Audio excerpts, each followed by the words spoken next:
Hi friends, எல்லாருக்கும் வணக்கம். Welcome to தியோனிலாப்ரதீப் கிச்சன். இன்றைக்கி நம்ம சேனலில் கிறிஸ்மஸ் ஸ்பெஷலான ப்ளம் கேக் தான் பார்க்க போகிறோம். அதுக்கு முன்னாடி உங்கள் எல்லாருக்கும் இனிய புத்தாண்டு மற்றும் கிறிஸ்மஸ் திருநாள் நல்வாழ்த்துக்கள்.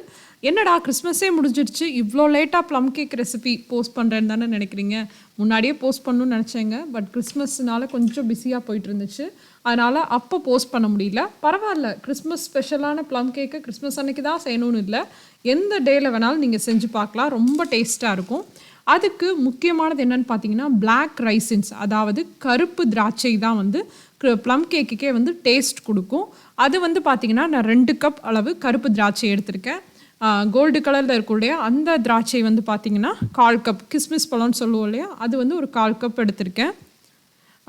இந்த கருப்பு திராட்சை வந்து உங்களுக்கு கிடைக்கல அப்படின்னா நீங்கள் வந்து நம்ம நார்மலாக கிடைக்கிற கிஸ்மிஸ் கூட போட்டு செய்யலாம். பட் வந்து ப்ளம் கேக்குக்கு அந்த கலரும் அந்த டேஸ்ட்டும் வந்து கருப்பு திராட்சையிலேருந்து தான் கிடைக்கும்.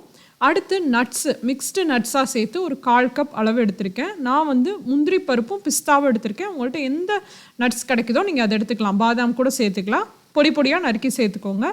அப்புறம் சுகர் வந்து பார்த்திங்கன்னா 1 கப் அளவு ப்ரௌன் சுகர் எடுத்துக்கணும்.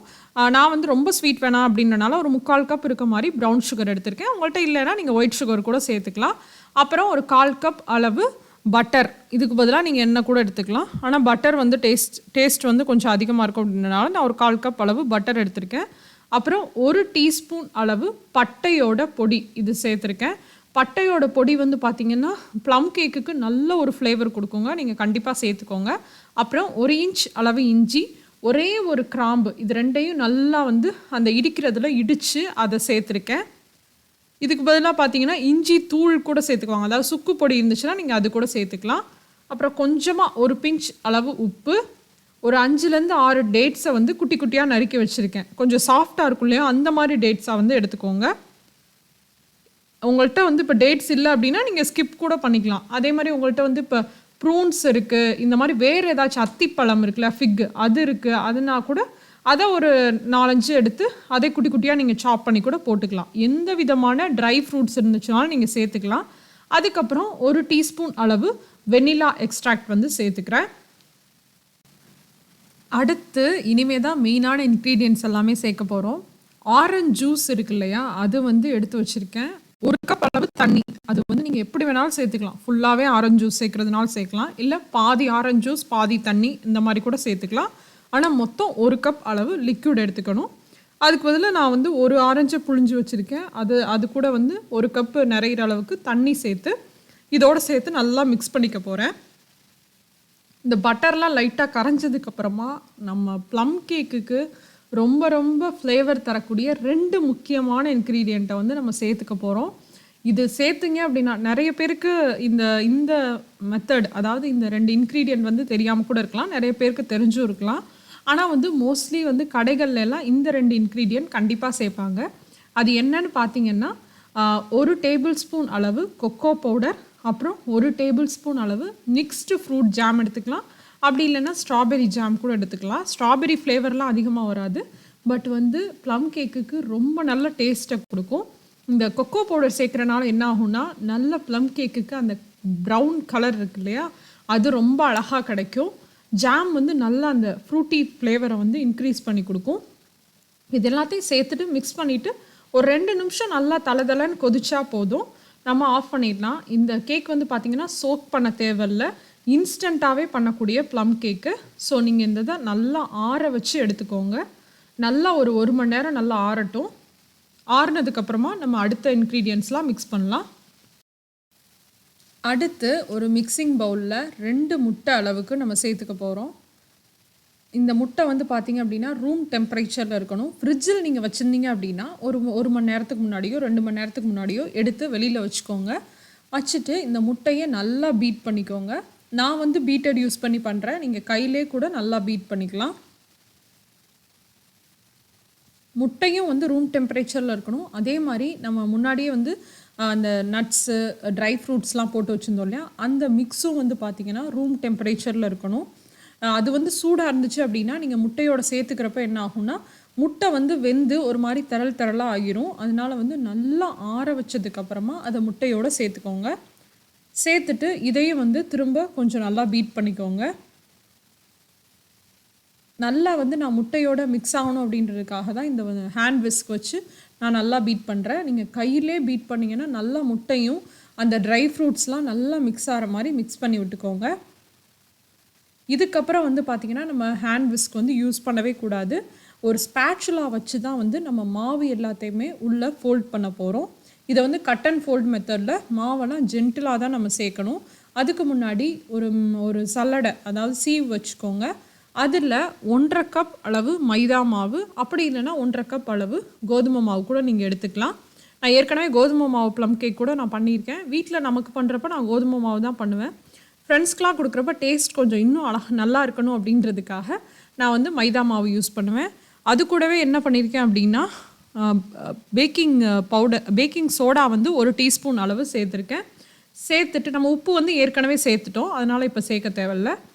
இப்போ நல்லாவே வந்து cut and fold method use பண்ணி மாவை வந்து மிக்ஸ் பண்ணி விட்டுக்கலாம். ரொம்ப வந்து ஹார்டாக மிக்ஸ் பண்ணக்கூடாது, அப்போ வந்து கேக்கு ரொம்ப ஹார்டாயிரும். அதனால் ஜென்டிலாக மிக்ஸ் பண்ணி விட்டுக்கோங்க. மாவும் இந்த நட்ஸு ட்ரை ஃப்ரூட்ஸ் எல்லாமே மிக்ஸ் ஆனதுக்கப்புறமா நம்ம ஓவர் மிக்ஸ் பண்ணக்கூடாது, அப்படியே ஸ்டாப் பண்ணிடணும். மாவை கலந்ததுக்கப்புறமா இன்னும் ஒரே ஒரு இன்க்ரீடியண்ட்டு தாங்க. அது என்னென்னு பார்த்தீங்கன்னா 1/2 கப் அளவு டூட்டி ஃப்ரூட்டி. என்னடா டூட்டி ஃப்ரூட்டியை இவ்வளோ கடைசியாக சேர்க்குறேன்னு தானே நினைக்கிறீங்க. டூட்டி ஃப்ரூட்டியில் இருக்க கலர் வந்து பார்த்திங்கன்னா அந்த கேக் மாவோட மிக்ஸ் ஆகி அதோட அழகான அந்த ப்ரௌன் கலரவே கெடுத்துருங்க. ஸோ அதனால் tutti frutti red colour yellow கலர்னால் நீங்கள் முன்னாடியே சேர்த்துடலாம். பட் க்ரீன் கலர்லாம் பார்த்திங்கன்னா நீங்கள் கடைசியாக சேர்க்குறது தான் நல்லது. இல்லைன்னா கேக்கே வந்து கொஞ்சம் லைட்டாக அந்த க்ரீன் மிக்ஸ் ஆன மாதிரி கலரில் கிடைக்கும். அதனால் கடைசியாக சேர்த்துட்டு லைட்டாக மிக்ஸ் பண்ணிக்கோங்க. அடுத்து இங்கே ட்ரேயில் நான் பார்ச்மெண்ட் பேப்பர் போட்டு வச்சுருக்கேன். அப்படி இல்லைன்னா நீங்கள் வந்து பட்டர் ப்ளஸ் மாவு இல்லை எண்ணெய் ப்ளஸ் மாவு கூட தடவி வச்சுக்கலாம். இப்போ இதில் வந்து இந்த செஞ்சு வச்சுருக்க மாவை வந்து சேர்த்துக்கிறேன். நீங்கள் வந்து ப்ரெட் பேனில் கூட பண்ணலாங்க. அப்படி இல்லைன்னா குட்டி குட்டி கப் கேக்கு மாதிரி கூட நீங்கள் பண்ணலாம் ப்ளம் கேக்கை. அப்போ ஒவ்வொருத்தவங்களுக்கு நீங்கள் கிஃப்ட் கொடுக்குறப்ப அதுலேருந்து ஒரு 2 கப் கேக் வச்சு கொடுத்தீங்கன்னா பார்க்குறதுக்கு நல்லா நீட்டாக கூட இருக்கும். நெக்ஸ்ட் டைம் நான் அந்த மாதிரி தான் பண்ணணும்னு நினச்சிருக்கேன். இந்த டைம் வந்து இந்த கேக் மட்டும் இல்லைங்க, இதே மாதிரி இன்னும் ஒரு பெரிய பேன்லேயும் நான் கேக் பண்ணேன் ப்ளம் கேக்கு. ஸோ அதை தான் நான் கட் பண்ணி கொடுத்தேன். இப்போ இது எல்லாத்தையுமே இந்த மாவை சேர்த்ததுக்கப்புறமா நல்லா லெவல் பண்ணி விட்டுக்கோங்க. இந்த ப்ளம் கேக்கை லெவல் பண்ணுறதுக்கு இந்த மாதிரி தாங்க ஸ்பேச்சுலா வச்சு ஜிக்ஸாக்காக பண்ணிங்க அப்படின்னா நல்லாவே வந்து உங்களுக்கு ஈவனாக எல்லா இடத்துலையும் வந்து கேக் பேட்டர் வந்து ஸ்ப்ரெட் ஆகும். ஒரு இடத்துல மட்டும் புஷ்ஷுன்னு வரும் இல்லையா, ஒரு இடத்துல மட்டும் மேலே பல்ஜான மாதிரி இருக்கும் இல்லையா நடுவுலலாம், அந்த மாதிரிலாம் ஆகாமல் ஈவனாக பேக் ஆகி வரும். அதுக்காக தான் இந்த மாதிரி பண்ணுறது. அதே மாதிரி ஒரு 2 டைம் நல்லா வந்து டேப் பண்ணிக்கோங்க. இது கிளாஸ் பவுல் அப்படின்றனால கீழே ஒரு மேட் போட்டு நான் 2 தடவை தட்டிக்கிட்டேன். அடுத்து அவனுக்குள்ளே நம்ம வைக்க போகிறோம். 350 டிகிரி ஃபாரன்ஹீட், அதாவது 180 டிகிரி செல்சியஸ்க்கு 50லேருந்து 1 மணி நேரம் வரைக்கும் கூட ஆகுங்க. இது வந்து ரொம்ப அதிக டைம் குக் ஆகிறனால மேலே இருக்க டாப் வந்து கருப்பானாலும் ஆகிரும். அந்த மாதிரி உங்களுக்கு கருப்பாகிற மாதிரி இருந்துச்சு அப்படின்னா அலுமினியம் ஃபாயில் வச்சு ஒரு 40 நிமிஷத்துலையோ 45 நிமிஷத்துலையோ நீங்கள் கவர் பண்ணிட்டீங்க அப்படின்னா அந்த மாதிரி கருப்பாக ஆகாது. பட் எனக்கு இன்றைக்கி கருப்பாலாம் ஆகலை, ஸோ அதனால் நான் எந்த கவரும் பண்ணலை. எனக்கு கரெக்டாக 55 நிமிஷத்தில் கேக் வந்து சூப்பராக பேக் ஆகி ரெடி ஆயிடுச்சு. ஆனால் வந்து பார்த்திங்கன்னா நான் பெரிய ட்ரேலெலாம் வைக்கிறப்ப எனக்கு வந்து சம்டைம்ஸ் கருப்பாகிற மாதிரி இருக்கும். ஸோ அப்போ வந்து நான் அலுமினியம் ஃபாயில் யூஸ் பண்ணி கவர் பண்ணிட்டு தான் பண்ணுவேன். அப்போ தான் வந்து நமக்கு இந்த மாதிரி ஈவனாக ப்ரௌன் கலரில் கிடைக்கும். இந்த லைட்டிங்க்கு கூட கொஞ்சம் லைட் ப்ரௌன் மாதிரி தெரியுதுங்க. பட் அடுத்த நாள் வந்து நம்ம கட் பண்ணுறப்ப நல்லா டார்க் ப்ரௌன் கலரில் இருக்கும். எப்பயுமே இந்த ப்ளம் கேக்லாம் அன்னைக்கு செஞ்சுட்டு அன்னைக்கே கட் பண்ணாமல் அடுத்த நாள் கட் பண்ணோன்னா தான் வந்து ரொம்ப டேஸ்ட்டாக இருக்கும். பட் இது வந்து நான் பார்த்திங்க அப்படின்னா நியூ இயருக்கு முன்னாடி நாள் செஞ்சுட்டு இருந்தேன். கிறிஸ்மஸ்க்கும் செஞ்சேன், நியூ இயர்க்கும் செஞ்சேன். நியூ இயருக்கு முன்னாடி நாள் அப்படின்றனால 12 மணி ஆயிடுச்சு. ஸோ ஓகே, நைட்டு தான் பண்ணிகிட்டு இருந்தேன். 12 மணி ஆனனால நாங்கள் கொஞ்சமாக கட் பண்ணி சாப்பிட்லாம் ஹாப்பி நியூ இயர் சொல்லி அப்படின்னு சொல்லிட்டு ஹாப்பி நியூ இயர் 2022 அப்படின்னு சொல்லிட்டு நாங்கள் கட் பண்ணோம். கொஞ்சமாக ஒரு சின்ன பீஸ் மட்டும் கட் பண்ணிட்டோம். அடுத்து நெக்ஸ்ட் டே தான் மற்ற வீடியோலாம் எடுத்தேன். நெக்ஸ்ட் டே வீடியோ எடுக்கிறவங்களாட்டி பாதி காலி ஆயிடுச்சுங்க. ஸோ நான் அப்போ தான் ஐயோ வீடியோ எடுத்துகிட்டு சாப்பிட்லாம் அப்படின்றதுக்குள்ளாட்டியும் காலி ஆயிடுச்சு. ஸோ அதனால் எப்படி இருக்குது அப்படின்னு நான் உங்களுக்கு கட் பண்ணி காட்டுறேன் பாருங்களேன். பார்த்தீங்களா, பாதி கேக் காலி ஆயிடுச்சுங்க. பார்க்க எவ்வளோ அழகாக இருக்குது பார்த்தீங்களா. நிறைய இந்த மாதிரி ட்ரை ஃப்ரூட்ஸ் நட்ஸ்லாம் போட்டால் தாங்க அந்த டேஸ்ட்டே வரும் ப்ளம் கேக்குக்கு. எதுவுமே சேர்க்காமல் நம்ம ப்ளைனாக பண்ணோம் அப்படின்னா அது நல்லாவே இருக்காது. அதனால நிறைய இந்த மாதிரி ட்ரை ஃப்ரூட்ஸ் நட்ஸ்லாம் சேர்த்து செஞ்சு பாருங்கள், ரொம்ப டேஸ்ட்டாக இருக்கும். செஞ்சு பார்த்துட்டு எப்படி இருக்குது அப்படின்ற உங்கள் கமெண்ட்ஸையும் ஃபீட்பேக்ஸையும் மறக்காமல் என் கூட ஷேர் பண்ணிக்கோங்க. இன்னொருக்கா சொல்லிக்கிறேன், எல்லாருக்கும் ஹாப்பி நியூ இயர் அண்ட் மெரி கிறிஸ்மஸ். இன்னொரு இன்ட்ரெஸ்டிங்கான வீடியோவோட உங்கள் எல்லாரையும் சந்திக்கிறேன். அதுவரை உங்களிடமிருந்து விடைபெறுவது உங்கள் தியோனிலா பிரதீப். தேங்க்யூ.